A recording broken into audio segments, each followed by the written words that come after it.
یہ میں کیا سن رہا ہوں ابرش؟ ضیان خانزادہ نے پودوں کو پانی دیتی ابرش سے پوچھا تھا۔ مجھے کیا پتا آپ کیا سن رہے ہیں؟ میرے ساتھ آپ کے کان تو نہیں لگے ہوئے؟ ابرش نے مڑے بغیر کہا تو اس کی یہ بات ضیان خانزادہ مزید سلگا گئی تھی۔ یوں انجان بننے کی ضرورت نہیں، تم اچھی طرح سے جانتی ہو میں کس بارے میں بات کر رہا ہوں۔ ضیان خانزادہ نے ابرش کا بازو کھینچتے اسے اپنی طرف موڑا اور پھر اس کی آنکھوں میں دیکھتے ہوئے کہا تھا، میں انجان نہیں بن رہی۔ جب آپ سب کچھ جان گئے ہیں تو پھر مجھ سے پوچھنے کی کیا ضرورت ہے؟ ابرش اس سے نظریں چراتے پھر سے پودوں کی طرف مڑ گئی تھی۔ تم ایسے نہیں کر سکتی ابرش، تم مجھے دھوکہ نہیں دے سکتی۔ تم جانتی ہو میں تم سے محبت کرتا ہوں، پھر تم کسی اور سے شادی کیسے کر سکتی ہو؟ تم بھی تو مجھ سے محبت کرتی تھی نا؟ ضیان خانزادہ اس کے سامنے آتے دبا دبا سا چیخا تھا۔ میں نے آپ کو کوئی دھوکہ نہیں دیا ضیان، میں آپ سے محبت نہیں کرتی، آپ صرف میرے منگیتر تھے اور کچھ نہیں۔ ابرش نے کہا تھا۔ ایسے کیسے کچھ نہیں ابرش، ہم محبت کرتے ہیں ایک دوسرے سے۔ ضیان خانزادہ نے کہا، ہم نہیں صرف آپ ضیان، آپ مجھ سے محبت کرتے ہیں، میں نہیں۔ یاد کریں میں نے ایک مرتبہ بھی آپ سے نہیں کہا کہ میں آپ سے محبت کرتی ہوں، کیونکہ مجھے محبت ہے ہی نہیں۔ ابرش نے سختی سے کہا تو ضیان نے اسے شانے سے پکڑ کر اپنی طرف موڑا۔ مگر مجھے تو ہے نا، کیا میری محبت کی کوئی حیثیت نہیں ہے تمہاری نظر میں؟ ضیان خانزادہ نے پوچھا۔ نہیں، آپ کی محبت آپ کا مسئلہ ہے، میرا نہیں، ابرش نے کہتے بالکل ہی لا تعلقی کا اظہار کیا تھا۔ ایسے کیسے تمہارا مسئلہ نہیں؟ میں منگیتر ہوں تمہارا، تمہیں میرا کچھ تو خیال ہونا چاہیے۔ ایسے کیسے تم مجھے چھوڑ کر کسی اور سے شادی کر سکتی ہو؟ ضیان خانزادہ نے پوچھا تھا۔ وہ بہت مشکل سے خود کے غصے پر ضبط کیے ہوئے تھا، ورنہ جب سے اسے معلوم ہوا تھا کہ اس کی منگیتر ابرش کسی اور سے شادی کر رہی ہے، اس کا دل چاہ رہا تھا کہ ہر چیز کو تہس نہس کر دے یا پھر دنیا کو ہی آگ لگا دے۔ یوں بھی اس کی رگوں میں خانوں کا خون تھا، اس کی غیرت کو کہاں گوارا تھا کہ اس کی منگیتر یوں اس کے کسی اور کے بستر کی زینت بنے۔ اوپر سے جب وہ اس کی محبت بھی تھی۔ آپ منگیتر تھے ہیں نہیں، میری طرف سے منگنی ختم ہو چکی ہے۔ ویسے بھی میں آزاد ہوں، بالغ اور بااختیار ہوں، مجھے اپنی زندگی اپنی مرضی سے گزارنے کا پورا حق ہے۔ میں حق رکھتی ہوں یہ طے کرنے کا کہ مجھے اپنی زندگی کس کے ساتھ گزارنی ہے۔ ابرش اب کے تلخ لہجے میں بولی تو ضیان خانزادہ سر تا پیر اسے دیکھے گیا۔ یہ اس کی وہ ابرش تو نہیں تھی جو اسے اس کی ایک ایک پکار کی منتظر رہتی تھی۔ ابرش دیکھو ایسا مت کرو، اگر کوئی مسئلہ ہے تو ہم بیٹھ کر سلجھا لیتے ہیں۔ کسی نے اگر تمہیں کچھ کہا ہے تو بھی مجھے بتاؤ، ضیان خانزادہ نے ابرش سے پوچھا۔ ابرش نفی میں سر ہلا کے، مجھے کسی نے کچھ بھی نہیں کہا۔ کوئی مجھے کچھ کیوں کہے گا؟ میں نے پہلے بھی کہا ہے کہ مجھے اپنی زندگی اپنی مرضی سے گزارنے کا پورا حق ہے اور یہ میرا اپنا فیصلہ ہے، ابرش نے کہا اور ضیان خانزادہ کے پاس سے گزر کر جانے لگی۔ جب ضیان خانزادہ نے اس کی کلائی پکڑ کر اسے روکا تھا، ابرش کیا میری محبت کی تمہاری نظر میں کوئی قدر نہیں ہے؟ مجھے یوں بیچ راہ میں مت چھوڑو ابرش، ایک مرتبہ میرا یقین کر کے دیکھو، میرا ہاتھ تھام لو، میں تمہیں بہت خوش رکھوں گا۔ ضیان خانزادہ نے اسے دیکھتے التجائیہ لہجے میں کہا۔ ابرش نے نخوت سے اس کا سر ہاتھ جھٹکا۔ آپ کو سمجھ کیوں نہیں آ رہی؟ یہ محبت سب بکواس ہوتی ہے، خالی خولی محبت کے سہارے زندگی نہیں گزرتی ضیان خانزادہ۔ زندگی کی بہت ضروریات ہوتی ہیں جنہیں پورا کرنے کے لیے جیب میں پیسے کا ہونا بہت ضروری ہے۔ آپ مجھے محبت کے سوا کچھ نہیں دے سکتے اور خواہشات محبت سے پوری نہیں ہوتی، ابرش نے حقارت زدہ لہجے میں کہا تھا۔ اس کا کہا ایک ایک لفظ ضیان خانزادہ کو دنگ کر گیا تھا۔ ابرش تم پیسوں کے لیے کر رہی ہو یہ سب؟ تمہیں پیسے چاہیے، بتاؤ مجھے کتنے پیسے چاہیے تمہیں؟ ضیان خانزادہ نے پوچھا تھا۔ مجھے جتنے پیسے چاہیے اتنے آپ نہیں دے سکتے، بلکہ آپ کی تو سوچ میں بھی نہیں ہوں گے۔ آپ چند ہزار والی معمولی نوکری کرنے والے، کیا جانے کہ کروڑوں کے کیا ہوتے ہیں؟ میں جس سے شادی کر رہی ہوں وہ کروڑوں میں کھیلتا ہے، کروڑ پتی ہے وہ کروڑ پتی، ابرش نے کہا تو ضیان خانزادہ نے حیرت سے اس کی طرف دیکھا تھا۔ اس کی پسند اتنی لالچی ہوگی، اس نے کبھی خواب میں بھی نہیں سوچا تھا۔ تم ایسا نہیں کرو گی ابرش، تمہیں جتنے پیسے چاہیے میں دوں گا، مگر تم میرے علاوہ کسی سے شادی نہیں کرو گی، میں ایسا ہرگز نہیں ہونے دوں گا، پھر چاہے اس کے لیے مجھے اس لڑکے کی جان ہی کیوں نہ لینی پڑے۔ ضیان خانزادہ نے اسے وارننگ دیتے ہوئے کہا تھا۔ آپ ایسا کچھ نہیں کریں گے ضیان، اگر آپ نے ایسا ویسا کچھ بھی کیا یا میری شادی میں رکاوٹ بنے تو میں آپ کی قسم کھاتی ہوں میں اپنی جان لے لوں گی، ابرش نے کہا اور ضیان خانزادہ کو حیران پریشان چھوڑے تیزی سے اس کے پاس سے گزرتے سیڑھیاں اتر گئی تھی۔ ضیان خانزادہ کافی دیر تک اس راہ کو دیکھتا رہا تھا جہاں سے وہ گزر کر گئی تھی۔ ضیان خانزادہ اپنی 4 بہنوں کا اکلوتا بھائی اور والدین کا اکلوتا سہارا۔ اس کے والد بہزاد خان گورنمنٹ جاب کرتے تھے، وہ اب ریٹائرڈ ہو کر پینشن ہو چکے تھے۔ ریٹائرمنٹ کے بعد انہوں نے کرائے پر کریانے کی ایک دکان رکھی ہوئی تھی اور پھر تھوڑی بہت زمین تھی جس سے وہ اپنا گزارا کرتے تھے۔ ضیان خانزادہ کی ایک بہن تانیہ اس سے بڑی، جبکہ 3 بہنیں اشمل، کومل اور منال اس سے چھوٹی تھیں۔ ضیان خانزادہ نے بمشکل بی ایس سی ہی کیا تھا جب بہزاد خان نے اپنے بھائی کی اکلوتی بیٹی ابرش کا ہاتھ ضیان خانزادہ کے لیے مانگا۔ ابرش اچھی، شریف اور نیک لڑکی تھی۔ ضیان کے تایا سید خانزادہ کے پاس بھی اتنی زمین نہ تھی، وہ بھی گورنمنٹ سے ریٹائر تھے، مگر ان کے 3 بیٹے تھے، بلال اور رحیل۔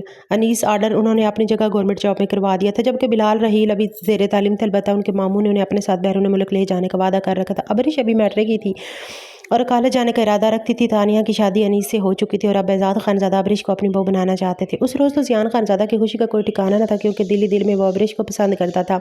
और शायद अबरिश भी, क्योंकि मंगनी के बाद वो शर्माते हुए उसके सामने आना छोड़ गई थी। ज़ियान खानज़ादा को यही लगता था कि वो भी उसे पसंद करती थी। ज़ियान खानज़ादा आगे पढ़ना चाहता था, मगर हालात ने इजाज़त नहीं दी। तभी वो एक जगह कंप्यूटर ऑपरेटर की नौकरी करने लगा। उसने आईटी का कोर्स कर रखा था। इसका काम कंपनी वालों को काफ़ी अच्छा लगा। 1 साल बाद उसकी प्रमोशन हो गई और उसकी तनख्वाह 25,000 से बढ़ाकर 50,000 कर दी गई। वो बहुत खुश हुआ था। उसके साथ प्राइवेट पढ़ना शुरू कर दिया था। उनके घर के हालात काफ़ी हद तक बदल गए थे। यूँ ही करते करते 4 साल मज़ीद गुजर गए। ज़ियान खानज़ादा प्राइवेट एमएड कर चुका था। उसकी कंपनी वाले उसकी तालीम मुकम्मल होने का इंतज़ार में थे। यूँ ही उसने एमएड की डिग्री अपने डॉक्यूमेंट्स के साथ अटैच की, उसके बॉस ने उसे बुला लिया और उसे प्रमोशन के साथ साथ कंपनी के थ्रू उसे बैरून मुल्क भेजने की खुशखबरी भी सुनाई थी, जहां वो नई कंपनी का इफ्तिताह करने जा रहे थे। ज़ियान खानज़ादा की वहाँ बड़ी पोस्ट थी। ज़ियान खानज़ादा बहुत खुश था। उसकी तो जैसे सारी दुआएं कबूल हो चुकी थी। दूसरी तरफ अबरिश भी अब यूनिवर्सिटी पहुंच चुकी थी और सब ने तय किया था कि अब इन दोनों की शादी हो जाए। इसलिए आज उसके घर वाले अबरिश के घर भी जाने वाले थे, लेकिन वो ये नहीं जानता था कि किस्मत अपनी उल्टी चाल चल चुकी थी। ज़ियान खानज़ादा खुशी खुशी घर पहुंचा तो सब घर वाले लाउंज में बैठे हुए थे। अम्मी अब्बा, मेरे पास एक बहुत बड़ी खुशखबरी है, ज़ियान खानज़ादा ने पुरजोश आवाज़ में सबको कहा। तो सब उसकी तरफ देखने लगे। क्या खुशखबरी है? नाहिद बेगम ने ही पूछा था। मेरी प्रमोशन होगी और मुझे बॉस ऑस्ट्रेलिया भेज रहे हैं, वहाँ की ब्रांच में। वहाँ मेरी तनख्वाह पूरे 13 लाख होगी। ज़ियान खानज़ादा पूरे जोश से बता रहा था। माशाल्लाह माशाल्लाह, अल्लाह पाक मुबारक करे मेरे बच्चे, आखिर तुम्हारी मेहनत रंग ले आई। अल्लाह तुम्हें मज़ीद तरक्की दे मेरे बेटे। नाहिद बेगम एकदम उठी और खुशी से उसका माथा चूम लिया। माशाल्लाह भाई, बहुत बहुत मुबारक हो। कब तक जाना है? महजाद खान ने उसके पास आते पूछा। बॉस तो नेक्स्ट वीक का कह रहे थे, लेकिन मैंने कहा कि मैं सोच कर बताऊँगा। आप लोग बताएं, आप ताया अब्बा के घर गए थे, क्या कहा उन लोगों ने? मैं सोच रहा हूँ अब शादी करके ही जाऊँ, ज़ियान खानज़ादा ने कहा। तो सब ने एक दूसरे की तरफ देखा था। क्या हुआ, आप लोग नहीं गए क्या? ज़ियान खानज़ादा ने उन सबको चुप देख कर पूछा। नहीं, वो आज नहीं गए, कल जाएंगे, बेहजाद खान ने ही बात संभालते हुए कहा। अच्छा सही है, फिर मैं भी जाकर उन्हें अपनी प्रमोशन की खबर सुनाता हूँ। ज़ियान खान कहते उठ खड़ा हुआ था। नहीं ज़ियान, वहाँ जाने की कोई ज़रूरत नहीं है। नाहिद बेगम उसे खड़े देखकर बोली। क्या मतलब, क्यों जाने की ज़रूरत नहीं है? ज़ियान ने चौंकते हुए उनसे पूछा। तुम्हारी माँ का मतलब है कि अभी जाने की क्या ज़रूरत है? फ़ोन पर बता दो, कल जाएंगे ना, हमारे साथ चले जाना। बेहजाद खान नाहिद बेगम को आंखें दिखाते हुए बोले थे। नहीं, मैं ये नहीं कह रही, मुझे बताने दे खान साहब, कब तक छुपाएंगे? नाहिद बेगम बेहजाद खान के घूरने पर बोली। तो ज़ियान खानज़ादा ने उलझते हुए दोनों को देखा था। क्या चल रहा है, सब खैरियत है क्या? ज़ियान खानज़ादा ने पूछा। हम गए थे भाई साहब के घर शादी की तारीख तय करें। नाहिद बेगम ने बात का आगाज़ किया था। तो क्या कहा उन्होंने? ज़ियान ने पूछा।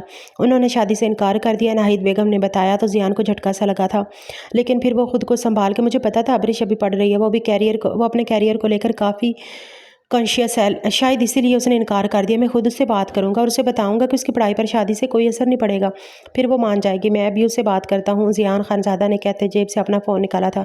जैसा तुम सोच रहे हो वैसा कुछ नहीं है ज़ियान, उसने पढ़ाई की वजह से इनकार नहीं किया, नाहिद बेगम ने कहा। तो ज़ियान ने सवालिया नज़रों से उसकी तरफ देखा।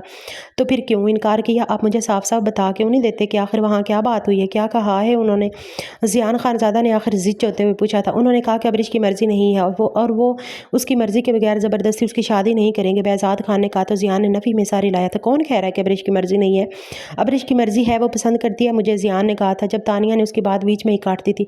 वो तुम्हें नहीं बल्कि अपने किसी यूनिवर्सिटी फेलो को पसंद करती है, बल्कि वो बहुत जल्द निकाह भी करने वाले हैं। तानिया की बात उस पर बम बनकर गिरी थी। आपको ज़रूर कोई गलतफहमी हुई है आप भी। अबरिश ऐसी नहीं है, ज़ियान खानज़ादा ने कहा। वो ऐसी नहीं थी, मगर ऐसी हो गई है। वो उस लड़के के अलावा किसी का नाम भी नहीं लेना चाहती। वो कहती है कि वो सिर्फ उसी से मोहब्बत करती है और उसी से शादी करेगी। उसने तुम्हारे लिए साफ साफ इनकार कर दिया, तानिया ने कहा। तो ज़ियान ने नफ़ी में सर हिलाते हुए उसे देखा था। अब सबको कोई गलतफहमी हुई है, मैं खुद उससे बात करके आता हूँ, वो शायद कोई मजाक कर रही है, ज़ियान खानज़ादा ने कहा और बैरूनी दरवाजे की जानिब पड़ा था। पीछे नाहिद बेगम उसे आवाज़ें देती रह गई थी। इसे जाने दे अम्मी, खुद जब इसके मुंह से कुछ सुन के आएगा तो सुकून मिल जाएगा इसे। तानिया ने नाहिद बेगम से कहा। ये बैठे बैठाए मेरे बेटे की खुशियों को न जाने किसकी नज़र लग गई। वो मोहब्बत करता है उससे, न जाने ये सदमा बर्दाश्त कर पाएगा भी ये या नहीं। अभी अभी तो जाकर थोड़ा सेटल हुआ था अपनी ज़िंदगी में। नाहिद बेगम परेशानी से सर थाम कर बोली। अम्मी आप परेशान ना हो, वो समझदार है, इंशाल्लाह जल्द समझ जाएगा। तानिया ने नाहिद बेगम के कंधे पर हाथ रखते हुए उन्हें हौसला दिया था। अस्सलाम वालेकुम, कैसे हैं तायाबा? जियान सैयद खान के घर पहुंचा तो उसका सामना सबसे पहले सैयद खान से हुआ था। उसका दिल लावे की मानद उबल रहा था, मगर वह सैयद खान से खुश दिली से बगलगीर हुआ था। मैं ठीक हूँ, तुम कैसे हो? सैयद खान ने भी गर्मजोशी से मिलते हुए पूछा था और फिर उसे बैठक में ले आए थे। तायाबा, आप यकीनन जानते होंगे मैं यहाँ क्यों आया हूँ। जियान खानजादा ने बात का आगाज़ किया था। हाँ, जानता भी हूँ और तुम्हारी हालत भी बखूबी समझ रहा हूँ, सैयद खान ने हनकारा भरते हुए कहा। तो फिर आप उसे समझाते क्यों नहीं तायाबा? आप जानते हैं वो मेरी मांग है और एक गैरतमंद मर्द के लिए अपनी मांग को किसी और के लिए छोड़ देना मौत के मुतरादिफ है, जियान खानजादा ने कहा। तो सैयद खान ने उसकी बात समझते सारा इस बात में हिलाया था।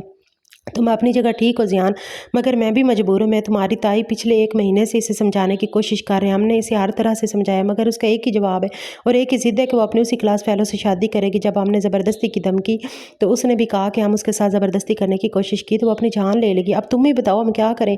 वो हमारी इकलौती बेटी और उसे यूँ मौत के मुँह में नहीं धकेल सकता। मेरी तुमसे यही गुजारिश है कि तुम पीछे हट जाओ। तुम्हें ढेरों लड़कियाँ मिल जाएंगी, मगर मेरी बेटी को कुछ हो गया तो वो मुझे दोबारा नहीं मिलेगी। पहले ही उसे बहुत मुरादों मंतों से पाया है, सैयद ने कमज़ोर और बेबस लहजे में कहा। तो सैयद को उन पर तरस आया था और अबरिश पर गुस्सा। उस लड़की ने अपनी माँ बाप को कितना मजबूर कर दिया था। मैं आपकी सारी बात समझ रहा हूँ तायाबा, मुझे यही बात बस एक बार अबरिश के मुंह से सुननी है। मैं वादा करता हूँ कि उसके बाद वो दोबारा कभी यहाँ इस नीयत से नहीं आऊँगा। प्लीज़ एक बार मुझे उससे मिलने दें, जियान खानजादा ने कहा। ठीक है, वो छत पर है, तो मिल लो उसे, सैयद खान ने कहा। तो जियान छत पर आया था और सारे रास्ते यही दुआ करता आया था कि वो कुछ सुन रहा था वो झूठ हो और अबरिश कहे कि ये सब कुछ मजाक था, सिर्फ एक मजाक, मगर अफसोस कि शायद ये कबूलियत का वक्त ही नहीं था। जियान खानजादा अबरिश के जाने के बाद ये भी काफ़ी देर तक वही खड़ा रहा था। खुदा करे कि तुम खुश रहो। इसके जाने के बाद तसव्वुर में उससे मुखातिब होते जियान खानजादा ने कहा था और एक सारदा खारिज करते अपने दिल को मसला था, काश मैं यहाँ आता ही ना, शायद इतनी तकलीफ ना होती। जियान खानजादा को अपने यहाँ आने पर अफसोस हो रहा था। दिल की तकलीफ बढ़ती जा रही थी। अपने ठुकराए जाने का दर्द ज़्यादा था या फिर 7 साल पुरानी मंगनी टूट जाने का वो फैसला ना कर पा रहा था। खुद को वो मुश्किल घसीटते वो सीढ़ियों तक आया था और फिर वहाँ से नीचे। जियान बेटा कहाँ जा रहे हो? खाना तैयार है, खाना खा कर जाना, सैयद खान उसे देखते जाते पुकारे, मगर जियान ने तो जैसे सुना ही नहीं था। वो न जाने कैसे घर तक पहुँचा था। जियान तुम ठीक हो? उसको देखते तानिया ने पूछा। तो वो आजकल मैके में ही रुकी हुई थी। जियान कुछ पूछा है मैंने? कहाँ जा रहे हो? यहाँ आओ, मेरी बात सुनो, तानिया ने जियान के जवाब न देने पर कहा। आप ही फलोकत, मुझे किसी फिल वक्त मुझे किसी से कोई बात नहीं करनी, मुझे अकेला छोड़ दे, मुझे कुछ देर अकेला रहना, जियान खानजादा ने मुड़े बगैर कहा था और फिर तेज़ी से सीढ़ियाँ चढ़ते अपने कमरे में बंद हुआ था। जियान से मिलने के बाद अबरिश सीधा अपने कमरे में आई थी और बिस्तर में घुसते सो गई थी। उसे अपने रवैये पर कोई अफसोस नहीं था, ना ही अपने किए पर कोई मलाल। तकरीबन 2 घंटे बाद उसकी आँख फ़ोन बजने से खुली थी। उसने टटोल कर मोबाइल उठाया, मगर कॉल बंद हो चुकी थी। वो मोबाइल एक तरफ रखने ही वाली थी कि जब भी उसके मोबाइल पर मैसेज आए, वेल डन, गुड जॉब प्यारी, मुझे तुमसे यही उम्मीद है। अब देखना तुम अपनी ज़िंदगी में किस कदर खुश रहोगी, कैसे ऐश करोगी तुम। अबरिश ने बेतासर चेहरे के साथ मैसेज पढ़ा था। वो कुछ देर मोबाइल को हाथ में पकड़े सोचती रही और फिर मोबाइल एक तरफ रखते उठ खड़ी हुई थी। बाल संवार कर वो नीचे आई तो सैयद खान के चेहरे पर उसे देखते ही गुस्सा आया था। क्या कहा है तुमसे? ज़यान ने उन्होंने सख्ती से पूछा। वही कहा है जो आपसे कहा है। वो पूछ रहे थे कि मुझसे मोहब्बत है। मैंने कहा कि नहीं, बस, और कुछ नहीं कहा। आप क्यों पूछ रहे हैं? कुछ हुआ है क्या? अबरिश ने नॉर्मल अंदाज में कहा था, जैसे कुछ हुआ ही ना हो। फिलहाल तो कुछ नहीं हुआ और तुम भी यही दुआ करो कि कुछ ना हो। वो मेरा इकलौता भतीजा है, अगर उसे कुछ हुआ तो मैं तुम्हें कभी माफ़ नहीं करूँगा, सैयद खान गुस्से से कहते खड़े हुए थे। जब से जियान खानज़ादा उनके घर से इस हालत में गया था वो उसके बारे में बेहद परेशान थे। वो behज़ाद खान को बार बार फ़ोन करने का सोच कर, मगर फिर हिम्मत ना हो पाती। उनकी बेटी ने उन्हें उनके छोटे भाई के सामने शर्मिंदा करवा दिया था। कुछ नहीं होता बाबा, और आप परेशान मत हो, कुछ होगा भी नहीं। आजकल मॉडर्न ज़माना है, आज के दौर में कोई भी मंगनियाँ टूटने पर नहीं रोता और ना ही किसी को कुछ होता है। वो 4 दिन की बात होती है, फिर वो ठीक हो जाएंगे। और अगर आपको इतनी फ़िक्र हो रही है उनकी, तो तानिया आप ही को फ़ोन करके पूछ लेना, वो वहीं है ना चचा के घर, अबरिश ने कहा। तो सैयद खान फ़ौरन से फ़ोन निकालते तानिया का नंबर मिला गए। आप बात करें, मैं तब तक अच्छी सी चाय बना कर लाती हूँ, अबरिश सैयद खान से कहते उठ खड़ी हुई थी। चाय तो सिर्फ बहाना था, असल में तो वो उस मंजर से गायब होना चाहती थी। जियान ने 2 दिन से खुद को कमरे में बंद रखा था। नाहिद बेगम चले पैर की मानद उसके कमरे के बाहर चक्कर काट रही थी और आखिर उनकी बर्दाश्त जवाब दे चुकी थी। तभी जो बुरी तरह जियान के कमरे का दरवाज़ा खटखटा गई थी। जियान, दरवाज़ा खोलो। ये क्या तुम बुज़दिल औरतों की तरह खुद को कमरे में बंद करके बैठ के लोगों की शादियाँ तक टूट जाती हैं और तुम्हें मंगनी का अफसोस है? खोलो दरवाज़ा। नाहिद बेगम ने दरवाजे पर दस्तक देने के साथ साथ जियान को डांटा भी था। नतीजतन जियान खानज़ादा ने उठकर कमरे का लॉक खोला और वो एक तरफ होकर बैठ गया। नाहिद बेगम कमरे में दाखिल हुई, बेसाख्ता नाक के आगे हाथ रख गई थी। पूरा कमरा सिगरेट के धुएं से भरा हुआ था, इतना धुआं था कि सांस लेना भी मुहाल था। ये क्या हाल बनाया हुआ है तुमने जियान? चलो निकलो यहाँ से। नाहिद बेगम ने बामुश्किल कहा और ज़ियान को बाजू से पकड़ते खींच कर उठा गई थी। वो इसीलिए कमरे से बाहर आई। तानिया मुलाजमा से कहकर कमरा साफ़ करवाओ फ़ौरन। नाहिद बेगम ने तानिया से कहा और ज़ियान को लिए लाउंज में आई। ज़ियान जाओ फ्रेश होकर आ जाओ, मैं तुम्हारे लिए नाश्ता बनाती और जल्दी आना। ज़ियान को अपने कमरे में भेजकर वो किचन में आई थी। जब तक ज़ियान फ्रेश होकर आया तब तक वो उसके लिए नाश्ता बना चुकी थी। वो घर का काम खुद ही करती थी, साथ में उनकी बेटियां भी उनकी मदद करवाती थी। अलबत्ता सफाई के लिए अब कुछ अरसे से मुलाजमा आ रही थी जो खुद ज़ियान खानज़ादा ने रखवाई थी। नाहिद बेगम के तेवर देखते ज़ियान ने चुपचाप अपना नाश्ता ख़त्म किया था और फिर खामोशी से एक तरफ बैठ गया था। ज़ियान कुछ होश करो, बच्चे बहुत हो गया, सोग एक लड़की इस एक लड़की पर दुनिया ख़त्म नहीं हो जाती। तुम सोचो ज़रा, अगर तुम्हारे साथ शादी करने के बाद तुम्हारे साथ खुश नहीं रह पाती तो क्या तुम खुश रह पाते? उस वक्त तुम ही होते जो सबसे ज़्यादा परेशान होते। तुम मेरे समझदार बेटे हो। ज़ियान खुद को संभालो और उसके लिए दुआ करो कि वो जहाँ भी है, जिसके साथ भी रहे, खुश रहे और तुम भी खुश रहो। क्या उस एक लड़की के लिए तुम हम सबको मार दोगे? नाहिद बेगम ने उसे समझाते आखिर में पूछा तो वो खाली खाली नज़रों से नाहिद बेगम की तरफ देखने लगा और फिर उनके गले लगता रो दिया। नाहिद बेगम ने उसे कुछ देर तक रोने दिया था और फिर उसकी पुश्त थपकी थी। बस बहुत हुआ, अब तैयारी पकड़ो ऑस्ट्रेलिया जाने की। मैं अब मज़ीद तुम्हें इसके गम में घुलते हुए नहीं देख सकती। मुझे डर है कि अगर तुम यहाँ रहे तो कहीं उसे तुम्हारी आह ही ना लग जाए। नाहिद बेगम ने कहा तो ज़ियान सर इस बात में हिलाते उठ खड़ा हुआ था। आप ठीक कह रही हैं अम्मी, मेरा यहाँ से चले जाना ही बेहतर। आपने बिल्कुल ठीक कहा, फ़िक्र न करें, मैं उसे भूल जाऊँगा। आपका बहुत बहुत शुक्रिया मुझे समझाने के लिए। ज़ियान खानज़ादा ने कहते अफसरदा सांस खारिज की थी और अपने बालों पर हाथ फेरा था। शुक्रिया की कोई बात नहीं ज़ियान, तुम मेरे बेटे हो, मैं माँ हूँ तुम्हारी। अगर मैं तुम्हें अच्छा बुरा नहीं समझाऊंगी तो फिर कौन समझाएगा? अब बस मेरे बेटे ने ही समझदार मर्द बनना है और अपने बाप और बहनों का सहारा बनना है। नाहिद बेगम ने उसकी पुश्त थपकते हुए कहा था। ज़ियान ने बखूबी उसकी बात समझी थी। वो कुछ देर मजीद उनके पास बैठा रहा था, फिर उठकर कमरे में आ गया। कमरे में आते ही उसने अपने बॉस से बात की थी और नेक्स्ट वीक ऑस्ट्रेलिया जाने पर आमाद की सहार कर दी थी और फिर अगले ही हफ्ते वो ऑस्ट्रेलिया के लिए फ्लाई कर गया था। अबरिश को ये खबर उसी रोज़ मिली थी जिस रोज़ वो गया। वो काफ़ी हैरान हुई थी। उसे उम्मीद नहीं थी कि ज़ियान इतनी जल्दी मूव ऑन कर सकेगा। उसे तो लगा था कि अब ज़ियान को संभलने में सालों लग जाएंगे, मगर वो तो एक हफ्ते में ही खुद को संभाल चुका था। वो उसके ऑस्ट्रेलिया जाने का सुनकर ज़्यादा शौक हुई थी। उसके वहमो गुमान में ही नहीं था कि ज़ियान खानज़ादा जैसा मामूली सी चंद हज़ार तनख्वाह वाली नौकरी करने वाला शख्स कभी इस शहर से बाहर भी जा सकता है। बस सारी बात नसीब की है। बाज़ औक़ात किसी का नाम जुड़ने से अगले के नसीब खुल जाते हैं और कभी कभी नाम अलग हो जाने से। क्या पता मेरे भाई के नसीब अबरिश का नाम हट जाने से ही खुले हों। तानिया ने अबरिश के पास से गुजरते किसी से फ़ोन पर कहते ख़ुसूसन अबरिश को ही सुनाया गया था।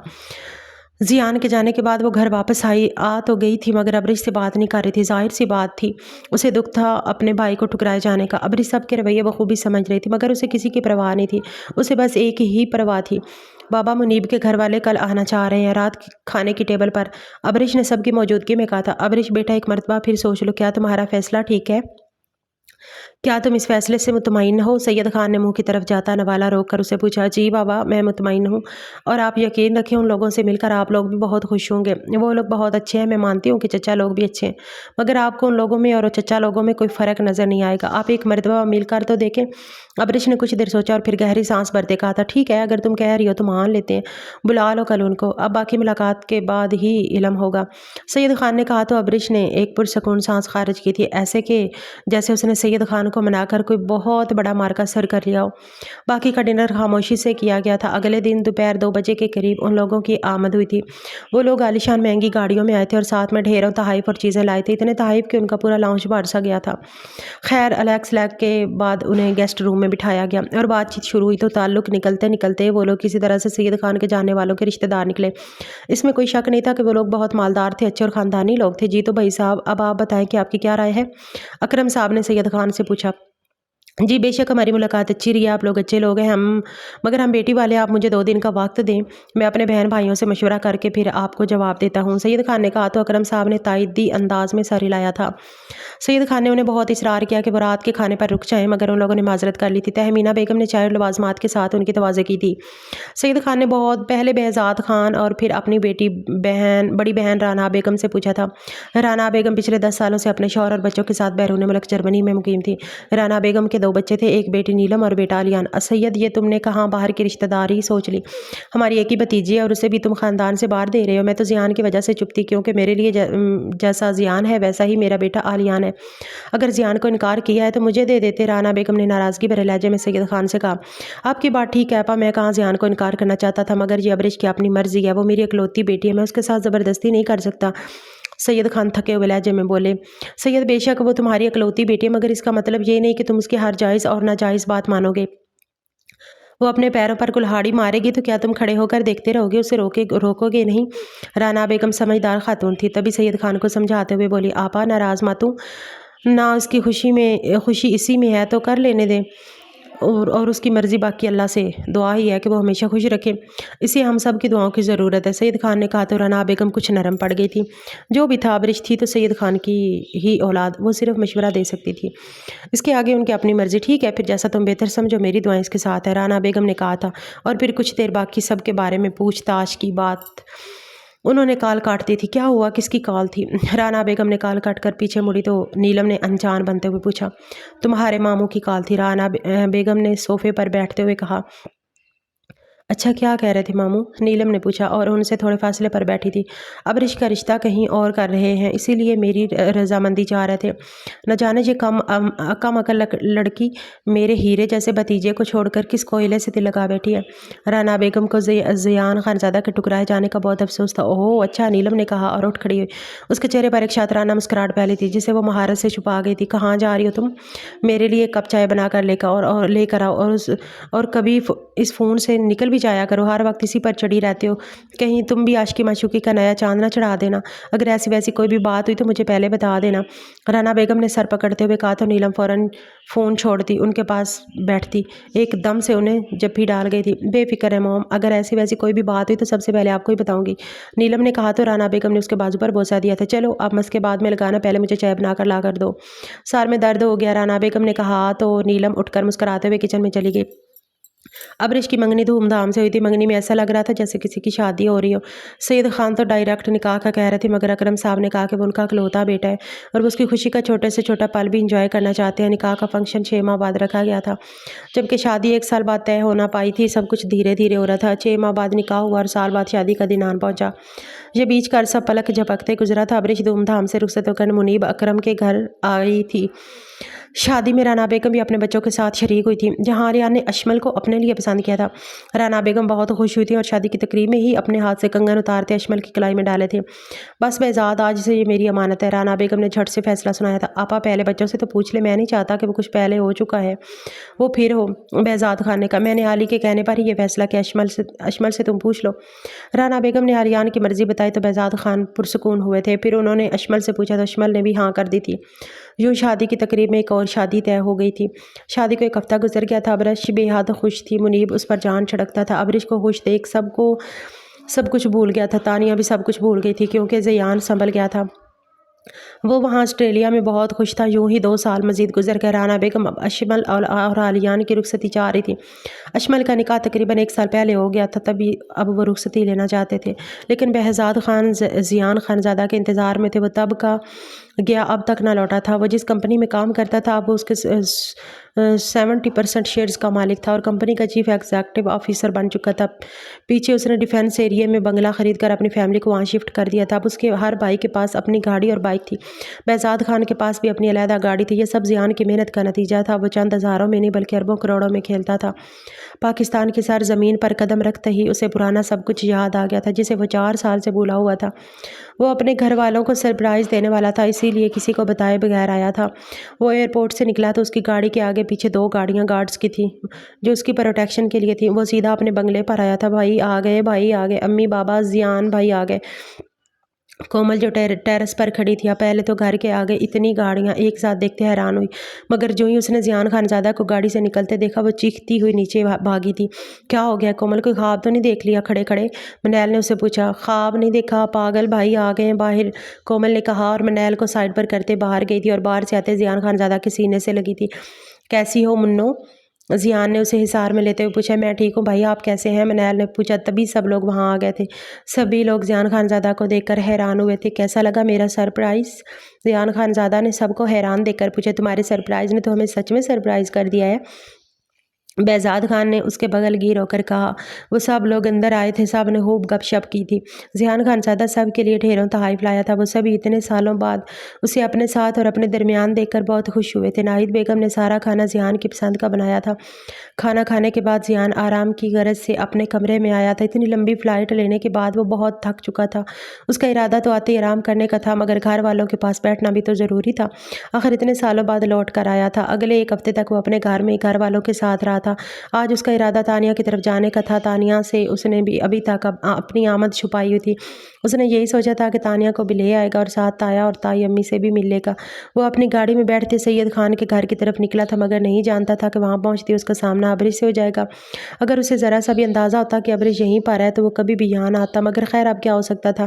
لاؤنج میں داخل ہوتے ہی اس کی نظر ابرش پر پڑی۔ ضیاء خانزادہ نے غور سے اسے دیکھا تھا۔ یہ وہ ابرش تو نہ رہی تھی، یہ تو کوئی اور ہی تھی، کمزور سی، جیسی ہڈیوں کا ڈھانچہ ہو، ویران آنکھیں اور اداس چہرہ یوں دکھائی دے رہا تھا جیسے گزرے وقت نے اس پر بہت اثر کیا ہو۔ ضیاء خانزادہ کہیں لمحے تک یک ٹک اسے ہی دیکھتا رہا تھا۔ یہی حالت ابرش کی بھی تھی۔ وہ بھی نہ جانے کتنی دیر تک بنا پلک جھپکائے اسے دیکھتی رہی تھی۔ قیمتی برانڈڈ سوٹ، برانڈڈ جوتے، قیمتی گھڑی اور شاندار پرسنالٹی، یہ وہ ضیاء خانزادہ تو نہیں تھا جسے ابرش نے ٹھکرایا تھا۔ السلام علیکم، کیسی ہو ابرش؟ تمہارا شوہر کیسا ہے؟ ضیاء خانزادہ نے سر جھٹکتے بات کا آغاز کیا تو ابرش بھی جیسے ہوش میں آئی تھی۔ اس نے ادھر ادھر دیکھا مگر ضیاء خانزادہ کی بات کا کوئی جواب نہیں دیا۔ بائی دا وے، یہ تایا، ابا اور تائی کہاں ہیں؟ تانیہ بھی نظر نہیں آ رہی، گھر پر کوئی نہیں کیا؟ اور یہ تم اپنی کیا حالت بنا رکھی ہے؟ تم بیمار ہو کیا؟ اس کو چپ دیکھتے ضیاء خانزادہ نے پھر سے پوچھا، مگر ابرش اس مرتبہ بھی چپ ہی رہی تھی۔ وہ جانتی تھی کہ اس کا شوہر شکی ہے، اس لیے وہ ضیاء خانزادہ کی باتوں کا جواب دیے بغیر وہاں سے جانے لگی۔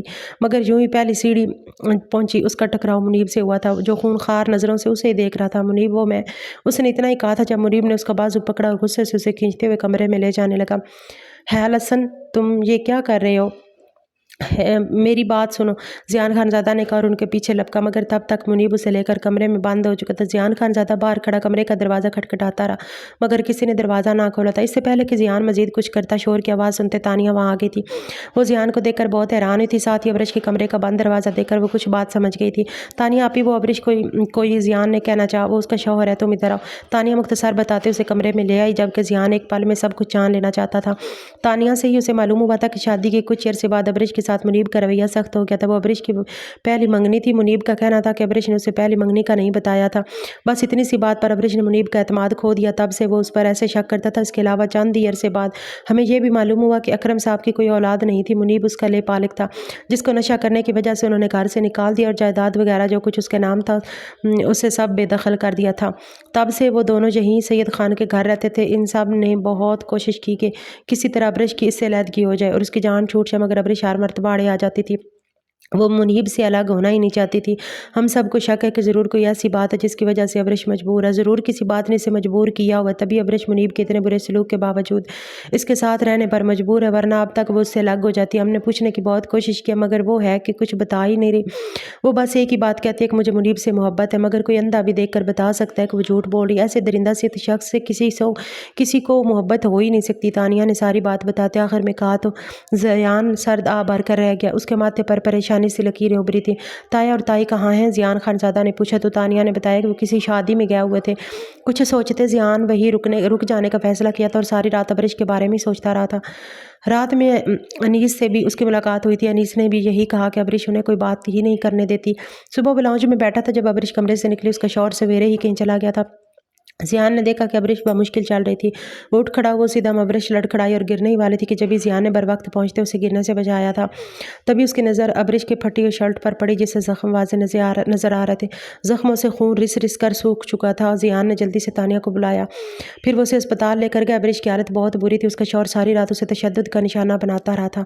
ابرش بے ہوش تھی۔ 2 دن بعد اسے ہوش آیا تو معلوم ہوا کہ منیب اسے طلاق دے کر جا چکا تھا۔ ابرش کو مکمل ٹھیک ہونے میں پورا ہفتہ گزر گیا تھا۔ اس دوران ضیاء اسپتال میں ہی رہا تھا۔ وہ اسے ڈسچارج کر کے گھر پہنچانے کے بعد ہی گھر آیا تھا۔ اس کے 2 روز بعد ہی رہنا بیگم اپنے شوہر خالد صاحب اور بچوں عالیان اور نیلم کے ساتھ بہزاد خان کے گھر آئی تھی۔ وہ اشمل کی رخصتی کی تاریخ لینے آئی تھی، ساتھ ہی ساتھ انہوں نے نیلم کے لیے ضیاء کا ہاتھ بھی مانگ لیا تھا۔ بہزاد خان نے انہیں سوچ کر بتانے کا کہا۔ وہ کچھ روز رہے پھر واپس چلے گئے۔ ضیاء، تمہاری پھپھو نیلم کے لیے تمہارا ہاتھ مانگا ہے، تمہاری کیا رائے؟ بہزاد خان نے ضیاء خانزادہ سے پوچھا۔ آپ پھپھو کو منع کر دیں، آپ جانتے ہیں نیلم آپ کی عمر میں مجھ سے بڑی ہیں، میں ان کی عزت کرتا ہوں، میں نے کبھی ان کے بارے میں ایسا نہیں سوچا، ضیاء خانزادہ نے کہا تو بہزاد خان نے سارا اس بات میں ہلایا تھا۔ وہ اسی وقت انکار کر دینا چاہتے تھے مگر پھر ضیاء سے پوچھنا مناسب سمجھا تھا۔ اگلے روز ہی انہوں نے رانا بیگم سے معذرت کر لی تھی، جس کے کچھ ہی گھنٹوں بعد ان کی طرف سے بھی معذرت آ گئی تھی۔ انہوں نے کہا تھا کہ اگر ضیاء خانزادہ نیلم سے نکاح نہیں کرتا اشمل کی رخصتی بھی نہیں ہوگی۔ ضیاء خانزادہ کو ہر حال میں نیلم سے نکاح کرنا ہوگا، ورنہ علیان بھی اشمل کو طلاق دے دے گا۔ ان کی شرائط سن کر سب پریشان ہو گئے تھے۔ کسی نے خواب میں بھی نہیں سوچا تھا کہ وہ ایسی شرائط بھی رکھ سکتے ہیں۔ बेहज़ाद खान ने उन्हें समझाने की काफ़ी कोशिश की, मगर जब वो नहीं माने तो मजबूरन ज़ियान खानज़ादा को ही मानना पड़ा। बहन का घर बचाने के लिए नीलम से निकाह करने पर राज़ी हो गया था। उस रोज़ नीलम और ज़ियान का निकाह था। नीलम बहुत खुश थी। उसने सोचा भी नहीं था कि वो ज़ियान खानज़ादा को इतनी आसानी से पा लेगी। वो खुशी खुशी अपनी दोस्त से बातें कर रही थी, यार तुम तो बहुत लकी हो, जिसे चाहो उसे आसानी से पा लिया। नीलम की दूसरी आरज़ू उसकी किस्मत पर रशक करते हुए बोली थी, कहाँ आसानी से पाया है, ये तो बस तुम्हें आसान लग रहा है। मैं हर वक्त मैदान में ना आती तो बर वक्त मैदान में ना आती तो वो अबरिश तो मेरे ज़ियान को मुझसे ले उड़ी थी। नीलम ने नाखन पालिश पर फूंक मारते हुए कहा था, ये तो है, दाद देनी पड़ेगी तुम्हारी होशियारी और चालाकी की। वैसे तुमने ये सब किया कैसे? आरज़ू ने पूछा तो नीलम एक कहका लगा के, मैंने क्या करना था, सब कुछ तो अबरिश करती गई थी। मैंने बस उसे धमकाया कि वो मेरे ज़ियान से दूर रहे, वरना मैं ज़ियान की जान लेने में सेकंड नहीं लगाऊंगी। अगर वो मेरा नहीं हुआ तो तुम्हारा भी नहीं होगा। बस फिर क्या था, वो डर गई और चाबी की गुड़िया बनी मेरे इशारों पर नाचती रही। यूँ देखो आज फाइनली ज़ियान मेरा होने जा रहा है, नीलम ने हंसते हुए कहा था, लेकिन मुंह पर पड़ने वाले थप्पड़ से उसकी हंसी को ब्रेक लगी। थप्पड़ मारने वाली राना बेगम थी, जो सब कुछ सुन चुकी थी। उन्होंने कभी ख्वाब में भी नहीं सोचा था कि उनकी औलाद इस कदर घटिया हो सकती थी। दिल तो चाह रहा है तुम्हारी जान ले लूँ, तुमने मुझे मेरे भाइयों के सामने शर्मिंदा करवा दिया। तुम्हारी वजह से वो मासूम लड़की मौत के मुंह से वापस आई। अगर उसे कुछ हो जाता तो यकीन जानो मैं अपने हाथों से तुम्हारी जान लेती। राना बेगम उस पर भड़की थी। कुछ दिन बाद ही अशमल रुखसत होकर उनके घर आई थी। राना बेगम ने नीलम का कारनामा सबको बताते सबसे माफ़ी मांग ली थी और फिर अपनी मर्जी से एक जगह नीलम का निकाह करवा दिया था। नीलम के निकाह के बाद वो फिर से पाकिस्तान आई थी। उनकी बेटी ने जो कुछ ख़राब किया था वो नहीं तो ठीक करना था, और इसके लिए गांव आना ज़रूरी था। ज़ियान, फिर क्या सोचा है तुमने? ज़ियान टेरेस पर बैठा था जब राना बेगम उसके पास आई। बस फूफो, कुछ दिन तक वापसी है। ज़ियान खानज़ादा ने कहा, इस मर्तबा भी अकेले ही जाओगे क्या? राना बेगम ने पूछा। क्या मतलब? ज़ियान ने पूछा। मतलब ये है, किस्मत बार बार मौका नहीं देती, इसे अपना लो, इसे तुम्हारी ज़रूरत है, राना बेगम ने कहा।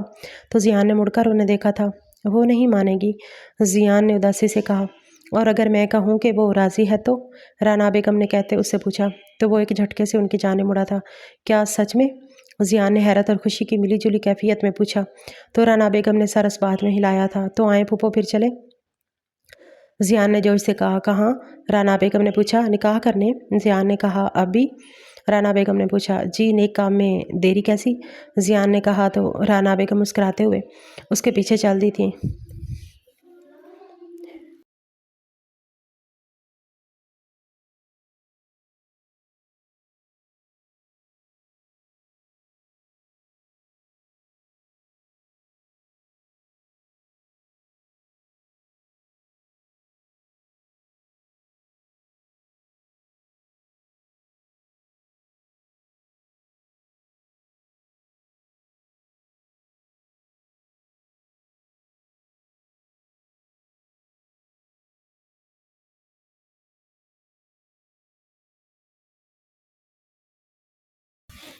वो गहरी नींद में थी। कमरे की हल्की नीली रोशनी उसके चेहरे पर पड़ रही थी, जिससे उसकी मासूमियत और भी नुमायाँ हो रही थी। बाल तकिए पर बिखरे हुए थे, सांसें हल्की और बेतरतीब थी, मगर चेहरा पुरसुकून नहीं था। खौफ अब भी उसके नकूश में जमा हुआ था, बनवी हंसी से सिकुड़ी हुई थी, जैसे ख्वाब में भी किसी अनजाने खतरे से भाग रही हो। वो चंद कदम और आगे बढ़ा और अब वो उसके बिल्कुल करीब खड़ा था। उसकी गहरी निगाहें खामोशी से उसके चेहरे का तवाफ करने लगी, हर जाविया, हर लकीर, जैसे वो उसे याद कर लेना चाहता हो। उसके सीने में गुस्से की एक तेज़ लहर उठी। इस हमले को कई दिन गुजर चुके थे, मगर अब वो इस खौफ से बाहर नहीं निकल पाई थी। नींद में भी उसका वजूद बेचैनी से भरा रहता था। उसने मुट्ठी भींच ली। उसे इन लोगों पर शदीद गुस्सा आ रहा था। दिल चाहता था उसी लम्हे उन्हें ढूंढ कर ख़त्म कर दे। उसकी नज़रें उसके चेहरे पर ठहर गई। नींद में भी वो हल्का सा करवट बदल गई, जैसे किसी डर से बचने की कोशिश कर रही हो। उसके दिल में अजीब सा दर्द उठा। उसने फ़ौरन इस ख्याल को झटक दिया। मेरी गलती थी, ये एतराफ़ उसके अंदर खामोशी से गूंजा। वो झुका नहीं था अभी, मगर उसकी नज़रें अचानक एक जगह आकर रुक गईं, और इसमें जगमगाता छोटा सा मोती था। नथ की वो मामूली सी चमक अजीब तरह से उसकी तवज्जो खींच रही थी। रोशनी में उस पर पड़कर बार बार चमक रही थी, जैसे उसे अपनी तरफ बुला रही हो। उसके लबों पर बेख्तियार मुस्कुराहट आ गई। वो धीरे से सर झुकाए उसके करीब आया, इतना करीब कि उसकी सांसों की हल्की हरारत महसूस होने लगी। तुम क्या चीज़ हो? उसने सरगोशी में कहा। आवाज़ मुश्किल सुनाई देती थी। मेरी कमज़ोरी बन चुकी हो। अब लोग मुझे तुम्हारे हवाले से ब्लैकमेल करने लगे हैं। उसकी आंखों में खतरनाक चमक उभरी। उन्हें तो मरना ही होगा। चंद लम्हे वो इसी तरह उसे देखता रहा। मूंछों तले दबे लबों पर हल्की सी मुस्कुराहट फैल गई। दिल अजीब सी बेबाकी पर उकसा रहा था। निगाहें बार बार उसकी नथ पर जाकर उलझ जाती। उसे महसूस हुआ जैसे उसकी धड़कन मामूल से कहीं ज़्यादा तेज़ हो गई हो। सीने में एक बेकाबू तूफान उठ रहा था, मगर वो जम गया। ये हद थी और वो हद पार नहीं कर सकता था। वो अचानक सीधा खड़ा हो गया। ये क्या कर रहे हो तुम? उसने खुद को मलामत की। वो उसके इतने करीब क्यों आ गया था? ये कमज़ोरी ख़तरनाक थी। उसने नज़रें मोड़ने की कोशिश की, मगर जैसे ही दोबारा उसके चेहरे पर नज़र पड़ी, सारी मुलामत कहीं दूर जा सोई। वो नींद में हल्का सा सहम गई थी। लबों से बेआवाज़ सा लफ्ज़ निकला नहीं। उसका दिल बुरी तरह सिकुड़ गया। बगैर सोचे वो दोबारा एक कदम आगे बढ़ा, मगर ख़ुद को फ़ौरन रोक लिया। 1 महीना गुजर चुका था। वक्त अजीब चीज़ होता है, कभी ज़ख्मों पर मरहम रख देता है और कभी इंसान को ज़ख्मों के साथ जीना सिखा देता है। आहिरा की ज़िंदगी भी अब एक नए मामूल में ढल चुकी थी। वो पहले जैसी बेफिक्री लड़की तो नहीं रही थी, मगर अब उसके चेहरे पर मुस्तकिल खौफ भी नहीं रहता था। मेहरान शाह का रवैया पिछले कुछ हफ्तों में हैरानकुन हद तक बदल गया था। वो अब उस पर चीखता नहीं था, धमकियाँ कम हो गई थी, बल्कि अक्सर खामोशी से उसकी ज़रूरतों का ख्याल रखने लगा था। इसी तब्दीली ने आयरा के दिल में उलझन पैदा कर दी थी। आज शाम वो हस्बे मामूल ड्राइंग रूम में बैठी टीवी देख रही थी। हाथ में चिप्स का पैकेट था और बाल ढीले से क्लिप में बंधे हुए थे। सादा सा घर का लिबास, बगैर किसी तैयारी के, बिल्कुल बेपरवाह अंदाज। सुबह मेहरान ने जाते हुए सिर्फ इतना कहा था, शाम को कुछ मेहमान आ रहे हैं, मगर कौन मेहमान, ये बताने की ज़रूरत उसने महसूस नहीं की थी। वो आयरा ने भी ज़्यादा सवाल नहीं किया। उसे लगा होगा मेहरान के बिजनेस के लोग होंगे। ऐसे मेहमानों से उसका भला क्या ताल्लुक? इसलिए उसने तैयारी की ज़हमत ही नहीं की। नौकरों को हिदायत दे दी थी और खुद आराम से टीवी के सामने बैठ गई। अचानक दरवाजे की सिमत से मेहरान की आवाज़ आई, आयरा कहाँ हो? ज़रा आओ तो देखो कौन आया है। वो लापरवाही से उठी, चलते हुए बाल भी ठीक न किए। जैसे ही ड्राइंग रूम की में कदम रखा, उसकी सांस रुकी। बाबा! खुशी का ठिकाना ही नहीं था। उसकी तो चीख ही निकल गई थी। इतने अरसे बाद वो उसकी खुशबू महसूस कर पा रही थी। उसे तो लगा था शायद अब वो मिल ही ना पाए। अगले इलम में वो दौड़कर शहरोज़ साहब के गले लग चुकी थी। आंखों से आंसू बेख्तियार बहने लगे। आप यहाँ? फिर उसकी नज़र फातिमा पर पड़ी। अप्पिया! वो बच्चों की तरह बहन से लिपट गई। उसे यकीन ही नहीं आ रहा था। एक लम्हे को उसने पलट कर मेहरान को देखा। वो खामोश खड़ा था, होंठों पर हल्की सी मुस्कुराहट लिए। तब शहरोज़ साहब मोहब्बत से उसके सर पर हाथ फेरते हुए बोले, बेटा, तुम्हारे शौहर ने हमें बुलाया है। आयरा हैरान रह गई। और सिर्फ बुलाया ही नहीं, वो खुशी से बोले, मेरे बिज़नेस को दोबारा खड़ा करने में भी बहुत मदद की है। आयरा ने चूक कर मेहरान की तरफ देखा। ये खुद मेरे पास आए, पार्टनर से बात की, कर्जे रीस्ट्रक्चर करवाए, हत्ता कि अपनी सरमायाकारी भी शामिल की। शहरोज़ साहब की आंखों में अब वो शिकस्त नहीं थी जो 1 माह पहले थी। वो मुतमईन लग रहे थे। मैं समझता था ये सख्त इंसान है, मगर असल में दिल का बहुत बड़ा निकला। अब तो दूसरों की मदद भी करता है। फातिमा भी मुस्कुरा दी। हम तो पहले ही आना चाहते थे, मगर तुम्हारे मोहतरम शौहर ने मना कर दिया। आयरा ने हैरानी से पूछा, क्यों? फातिमा हंस पड़ी, क्योंकि आज तुम्हारी सालगिरह है और ये सब सरप्राइज़ प्लान था। आयरा की आंखें नम हो गई। उसने धीरे से मेहरान को देखा। वो शख्स जिससे वो कभी डरती थी, आज उसके ख़ानदान की खुशी की वजह बना खड़ा था। मेहरान ने मसनूई खफकी से कहा, मैंने कहा था ना तैयार है ना, मगर बेगम साहिबा तो टीवी देखने में मसरूफ़ थी। आयरा शर्मिंदगी से मुस्कुरा दी। चले फातिमा, मेहरान बोला, आप ही अपनी बहन को तैयार कर दें, हम नीचे बाकी इंतज़ाम देखते हैं। फातिमा उसे ऊपर कमरे में ले गई। दरवाज़ा बंद होते ही आयरा ने फ़ौरन पूछा, अप्पिया, ये सब सच है? फातिमा ने आईने के सामने उसे बिठाते हुए नरम आवाज़ में कहा, हाँ आयरा, शायद वो पहले ऐसा नहीं था जैसा हमने समझ लिया था। वो बाल संवारते हुए बोली, उसके वालिदैन की वफ़ात के बाद लोगों ने उसे बहुत धोखे दिए, तभी उसने सख्त होना सीख लिया, लोगों की मजबूरियों से फ़ायदा उठाना शुरू किया। आयरा खामोशी से सुन रही थी, लेकिन फातिमा मुस्कुराई। तुम्हारे आने के बाद वो बदल रहा है। तुम्हारी खामोशी, तुम्हारी मासूमियत, शायद उसके अंदर का इंसान वापस ले आई है। आयरा की पलकें झुक गईं। तुम्हें भी अब इसके साथ अच्छा चलना होगा। हर इंसान को दूसरा मौका मिलना चाहिए। कुछ देर बाद आयरा मुकम्मल तैयार होकर नीचे आई। घर रोशनियों से जगमगा रहा था। सालगिरह की सजावट, केक, मेहमानों की हल्की चहल पहल, सब कुछ ख्वाब जैसा लग रहा था। मेहरान की नज़र जैसे ही उस पर पड़ी, वो चंद लम्हे उसे देखता रह गया। عائرہ واقعی خوش لگ رہی تھی، اس بار زبردستی نہیں، دل سے۔ پارٹی کے دوران وہ بار بار محبت بھری نظروں سے میران کو دیکھتی رہی، جیسے پہلی بار اسے سمجھ رہی ہو۔ آخر کار میران اس کے قریب آ کر جھکا اور آہستہ سے بولا، باقی محبت کمرے میں جا کر جتانا، میں بے صبرا انسان ہوں۔ وہ شرارتی انداز میں مسکرایا، سب کے سامنے کوئی گستاخی کر بیٹھا تو بعد میں شکایت کرو گی کہ کیا ایسا کیوں کیا؟ عائرہ کے گال سرخ ہو گئے، وہ نظریں جھکا کر مسکرا دی۔ اس لمحے دونوں کے درمیان خوف نہیں تھا، بس ایک نرم سا تعلق تھا جو آہستہ آہستہ حقیقت بن رہا تھا۔ دو دل جو کبھی زبردستی جوڑے گئے تھے، اب واقعی ایک دوسرے سے جڑنے لگے تھے۔